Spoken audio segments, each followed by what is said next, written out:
بسم اللہ الرحمن الرحیم۔ عزیز طلبہ، امید کرتا ہوں کہ آپ تمام خیر و عافیت سے ہوں گے۔ آپ ہمارے ساتھ ہیں اردو ایگزام اکیڈمی میں، اور آج کا جو ہمارا لیسن ہے وہ 11ویں جماعت اردو کے حوالے سے نئی کتاب سمارٹ سلیبس کے مطابق، اور سبق نمبر ہمارا 10 ہے دہلیز۔ اس سے پہلے والی ویڈیو میں ہم نے دہلیز کے مصنف کا تعارف اور سبق کا خلاصہ میں آپ کو تیار کرایا تھا، اور آج کی ویڈیو میں وہی 11ویں جماعت اردو نئی کتاب سمارٹ سلیبس کے مطابق 10واں سبق دہلیز کے نام سے آج اس کی ہم مکمل مشق کریں گے۔ سب سے پہلے سوال نمبر 1 ہے، مختصر جواب دیں۔ استاد خود کو پولیس کے حوالے کر رہا ہے، متن کے مطابق یہ بات کس کردار نے کس کے بارے میں کہی؟ تو اس کا جواب ہے سلامت نے رفیق کے بارے میں کہی۔ اس کے بعد جز نمبر 2 ہے ہماری مختصر سوال کی، جب اختر نے رفیق کا نام لیا تو سعیدہ نے رفیق کے بارے میں کن جذبات کا اظہار کیا؟ اس کا جواب، سعیدہ نے بے چین ہو کر چاروں طرف دیکھا اور کہا کہاں گیا وہ رفیق صاحب۔ نمبر 3 جو ہماری ہے، ضمیر پر بوجھ لے کر آزاد رہنے سے چند سال کی جیل کاٹ لینا برا سودا نہیں۔ اس جملے کی وضاحت سیاق و سباق کے حوالے سے کریں۔ اس کا جواب ہے، ضمیر پر بوجھ لے کر آزاد رہنے سے چند سال کی جیل کاٹ لینا برا سودا نہیں۔ اس میں جذبات کی عکاسی ہوتی ہے، وہ اپنے گناہوں پر شرمندہ اور قانون کے مطابق سزا کے لیے خود تیار ہو جاتا ہے۔ وہ اپنے آپ کو پولیس کے حوالے کرتا ہے تاکہ اس کا ضمیر ہلکا ہو جائے، کیونکہ اس کے نزدیک ضمیر کا بوجھ جیل سے بڑی سزا ہے۔ فقیر حسین نے بیٹی کو کیا نصیحت کی؟ جواب، وہ نصیحت یہ تھی کہ وہ کبھی رفیق کو اپنے احسان کا احساس نہ ہونے دے۔ یہ 5ویں جز مختصر سوال کی، ڈرامہ دہلیز کے اہم کرداروں کا تعارف کروائیں۔ کہ ڈرامہ جو دہلیز ہے ان میں کس کس نے کام کیا اور ان کے بارے میں تھوڑا سا بتانا ہے۔ سب سے پہلے ہے احمد علی، ایک کاروباری شخص ہوتا ہے۔ فقیر اس کے رشتہ دار بھی ہے، احمد علی کا چچا زاد ہے۔ جہانگیر ظالم جو کہ لوگوں کی زمینوں پر قبضہ کرتا ہے۔ سعیدہ فقیر کی باشعور بیٹی ہے اور مین کردار ہے اس ڈرامہ میں۔ اختر فقیر کا بیٹا اور رفیق کا دوست ہے۔ سلامت اختر کا دوست ہے۔ رفیق اختر کا دوست بظاہر بدماش لیکن نیک فطرت ہے۔ 8ویں نمبر پہ نیلم احمد علی کی بیٹی اختر کی منگیتر ہے۔ 9ویں نمبر پہ سلمہ احمد علی کی بیوی۔ 10ویں نمبر پہ خالد احمد علی کا بیٹا، اور 11ویں اور آخری کردار جو ہے عابد کا ہے، جو احمد علی کا بیٹا قبضہ گروپ میں شامل ہوتا ہے۔ تو عزیز طلبہ، اس طرح ہمارا یہ مختصر سوال ختم ہوتا ہے۔ اس کے بعد حسب معمول ہم اپنی کتاب کی جانب ٹیکسٹ بک پہ جاتے ہیں، اور آگے کی مشق جو ہے وہ ٹیکسٹ بک پہ میں آپ کو حل کرواتا ہوں۔ تو اپنی ٹیکسٹ بک کھول لیں عزیز طلبہ۔ سوال نمبر 2 نمبر سبق اردو کا، اور سوال نمبر 2 درست جواب کی نشاندہی کریں۔ پہلی ہے، متن کے مطابق ڈرامے کا سب سے متحرک اور مرکزی کردار کون ہے؟ تو یہ سعیدہ ہے، جیسے کہ میں نے آپ کو ابھی مختصر میں بتایا۔ نمبر 2، دہلیز اصناف ادب کے لحاظ سے ہے، کیا ہے؟ تو یہ ڈرامہ ہے۔ نمبر 3، رفیق جرم کی دنیا میں گھرا رہا، کتنے سال گرا رہا؟ 12 سال گرا رہا۔ رفیق نے اپنے آپ کو قانون کے حوالے کرنے کا فیصلہ کیا ضمیر کا بوجھ اتارنے کے لیے۔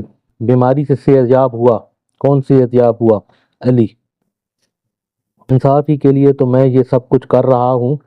سلام اس جملے میں سلام اس علم کے مطابق ہے، کیا ہے؟ یہ عرف ہے۔ تو اس طرح دوسرا سوال ہمارا ختم ہوا۔ سوال نمبر 3، متن کو مد نظر رکھتے ہوئے مناسب لفظ کی مدد سے خالی جگہ پر کریں۔ الف ہے، اگر تم نے خالی جگہ کی دال روٹی کھا لی جیل کی، یہ آگے لکھا ہوا ہے اس کے آگے۔ دوسرا ہے، فقیر حسین پہلے خالی جگہ ہے مسکراتا ہے، یہ آگے لکھا ہوا ہے مسکراتا ہے، یہاں پہ جگہ کم تھی میں نے آگے لکھ دی۔